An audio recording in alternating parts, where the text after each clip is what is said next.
สบายดีห้อง3ฟิสิกส์ศาสตร์เสนอ การทดลองเกี่ยวกับความดันของธาตุไหลแบบง่ายดาย อุปกรณ์ในการทดลองมีดังนี้ ปุ่มเป้าขนาดน้อย สีผสมอาหาร น้ำมันพืช ตุกน้ำดื่ม เหล้าข้าวสแลง1 อัน ขั้นตอนในการทดลองมีดังนี้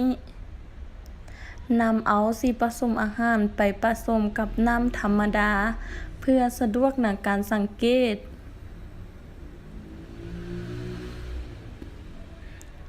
หลังจากนั้นนำเอาแสแลงดูดน้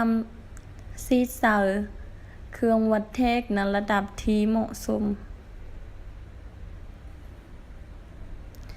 เอาปลายโทของเครื่องวัดเทคเข้าวัดความดันของธาตุเหลวดังนี้พวกเขาจะสังเกตเห็นว่าความดันของธาตุเหลวจะคงที่ แต่ว่าหลวงสูงหรือความลึกจะมีการเปลี่ยนแปลง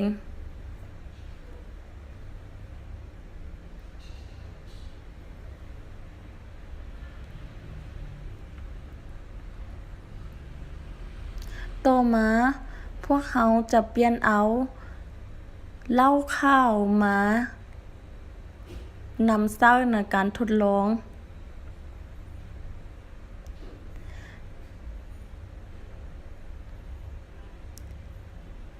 ซึ่งพวกเขาจะสังเกตเห็นว่าหลวงสูงหรือความลึกจะมีการเปลี่ยนแปลงน้อยหนึ่ง หลังจากนั้นเป่าลอดท่อยางแล้วสังเกตเบิ่งว่าน้ำหนังลอดท่อยางมีการเปลี่ยนแปลง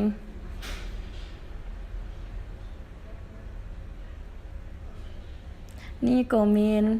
รูปภาพสำหรับการทดลองที่พวกเขาสามารถเก็บกำได้